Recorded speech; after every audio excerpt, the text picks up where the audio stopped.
semuanya, gimana kabar kalian? Semoga masih sehat dan semangat untuk menjalani hari-hari. Sebelum kita mulai pembahasan hari ini, aku mau sedikit nyampain informasi tentang channel ataupun updatean video dari YouTube aku. Karena mulai dari minggu depan aku bakalan upload setiap hari Senin sama hari Jumat.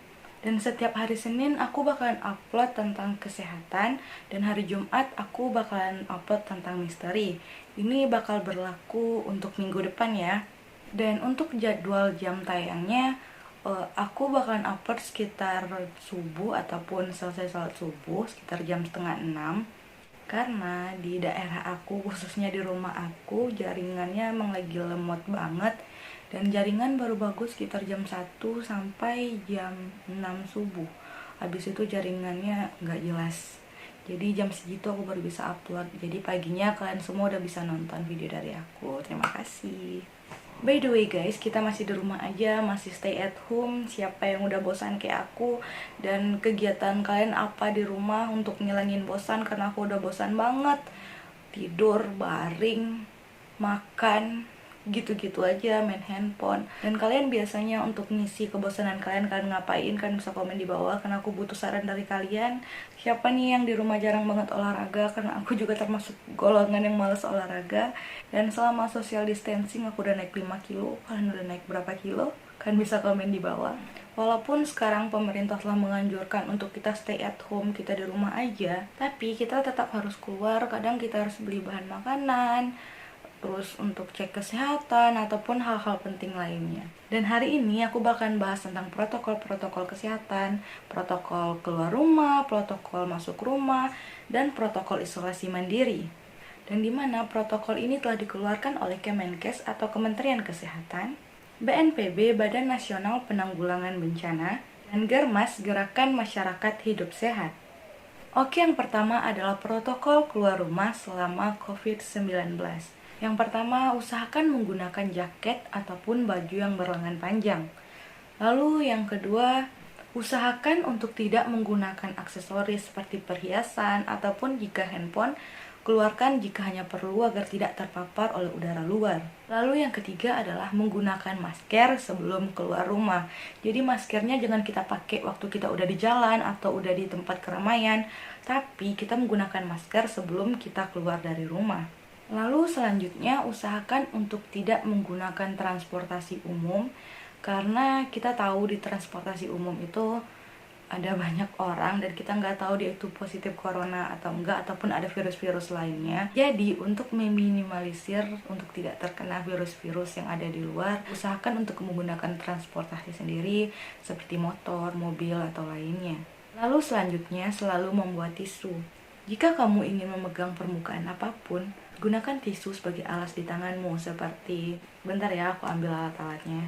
Nah, seperti kamu ingin membeli hand sanitizer di minimarket atau di supermarket, kita kan nggak pernah tahu siapa aja yang udah megang barang ini, apakah dia udah steril atau enggak. Jadi ambil tisu dari tas kalian atau dari mana, ambil tisu gini, taruh di tangan. Lalu kita bisa ambil barangnya dan pegang. Jika emang kita mau beli, langsung taruh di kasir, lalu simpan ke dalam plastik. Dan setelah selesai, udah selesai nih, masukin ke tas. Tisu tadi langsung diremas dan langsung dibuang ke tempat sampah. Lalu selanjutnya usahakan bertransaksi tidak menggunakan tunai, seperti menggunakan kartu kredit atau ATM, karena kita kan nggak pernah tahu uang itu dipegang oleh siapa aja. Uang itu telah dipegang oleh orang lain dan kita nggak tahu ada apa aja di uang itu. Jadi untuk meminimalisir keadaan biar kita nggak terkena COVID-19, sebaiknya kita menggunakan kartu ATM ataupun kartu-kartu transaksi lainnya. Karena kan cuma dipegang mbak-mbak ataupun abang-abang yang tadi bantu kita transaksi kan. Jadi setelah abang itu kembaliin atau mbak itu kembaliin ATM ataupun kartunya, kita bisa semprot hand sanitizer biar lebih steril atau lebih aman. Nah, walaupun tadi kan kita udah megang permukaan benda sama tisu, dan kita nggak tahu kan entah kita kepegang apa ataupun ada virus-virus yang lengket. Jadi setelah berbelanja atau memegang permukaan barang apapun, usahakan untuk mencuci tangan atau tidak gunakan hand sanitizer untuk membersihkan permukaan tangan. Lalu selanjutnya, jangan memegang area muka ataupun wajah menggunakan tangan yang belum steril atau yang kita rasa itu belum bersih. Dan yang terakhir, dan ini juga hal yang sangat penting, usahakan jaga jarak dengan orang lain minimal 1 meter. Next, selanjutnya adalah protokol ketika masuk rumah. Yang pertama adalah buka sepatu ataupun sendal sebelum kamu masuk rumah. Lalu jangan pegang permukaan apapun. Seperti kalau kamu buka pintu, kamu bisa menggunakan tisu sebagai lapisan di tangan kamu agar nggak langsung megang gagang pintu. Terus kamu buka. Lalu selanjutnya usahakan untuk mengganti pakaian ataupun membuka pakaian dan masukkan ke dalam tempat baju kotor. Usahakan tempat baju kotor yang tertutup. Lalu taruh tas, dompet, handphone, ataupun hal-hal yang kamu bawa dari luar ke dalam kotak. Usahakan selalu ada di dekat pintu masuk kamu. Lalu usahakan untuk mandi. Jika memang tidak bisa mandi, kamu bisa membersihkan permukaan tubuh yang terpapar oleh udara luar dengan hand sanitizer atau pembersih lainnya. Seperti tangan, muka, kaki, itu wajib dibersihin karena terpapar oleh udara luar. Lalu selanjutnya kamu bisa bersihin aksesoris-aksesoris yang kamu bawa dari luar tadi, seperti dompet, tas, kunci, dan lain-lain. Next, selanjutnya ada protokol isolasi mandiri. Isolasi mandiri ini sendiri bukan berarti orang yang telah positif COVID-19 atau Corona, tetapi orang yang berkemungkinan besar terpapar oleh virus ini, seperti orang yang baru pulang dari luar daerah atau orang yang baru keluar dari zona merah, bisa melakukan isolasi mandiri karena kita nggak tahu dia ada terpapar atau belum oleh virus ini, atau orang-orang yang telah mempunyai gejala seperti batuk, bersin, suhu panas tinggi, bisa melakukan isolasi mandiri di rumah. Yang pertama, selalu menggunakan masker dan setelah digunakan, buang ke tempat sampah terpisah, usahakan tempat sampah yang tertutup.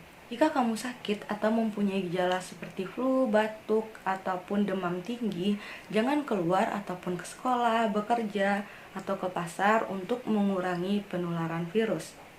Lalu, manfaatkan fasilitas medicine di mana di sana kamu bisa memberitahukan dokter ataupun perawat yang merawat kamu tentang gejala ataupun apa yang kamu alami, kamu dari mana, tempat pekerjaan kamu di mana, dan apa saja keluhan-keluhan kamu.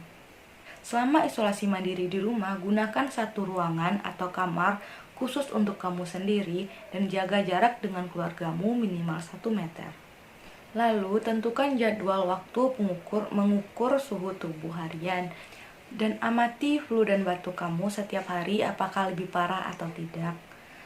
Usahakan kamu dan keluargamu menggunakan alat-alat makan yang berbeda dan alat-alat mandi yang berbeda dan tempat tidur yang berbeda. Selanjutnya, terapkan hidup sehat dan bersih, seperti mengkonsumsi makanan yang bergizi, sering mencuci tangan, mandi dengan benar, dan terapkan etika batuk dan flu dengan benar. Lalu selanjutnya, jaga kebersihan rumah dengan menggunakan cairan disinfektan seperti menyemprot disinfektan pada sekitar rumah atau area rumah yang sering kita pegang atau yang sering kita sentuh. Dan usahakan pada sekitar jam 9 sampai jam 11 pagi, kamu berada di ruangan terbuka atau di luar rumah di bawah sinar matahari selama sekitar 15 sampai dengan 30 menit. Jika sakit berlanjut seperti flu berat, sesak nafas, dan suhu tubuh tinggi, segera hubungi tenaga kesehatan untuk mendapatkan perawatan lebih lanjut. Oke, terima kasih semuanya udah nonton video ini. Itu tadi protokol kesehatan keluar rumah, ketika masuk rumah, dan ketika isolasi mandiri. Semoga video ini bermanfaat. Jika kalian suka dengan video seperti ini, jangan lupa like, subscribe, dan share ke teman-teman kalian, supaya teman-teman kalian tahu gimana sih protokol untuk keluar rumah, protokol untuk masuk rumah, dan protokol untuk isolasi mandiri. Jika aku ada salah, aku mohon maaf, dan selamat menunaikan ibadah puasa bagi yang menjalankan. Sampai bertemu di video selanjutnya. Dadah!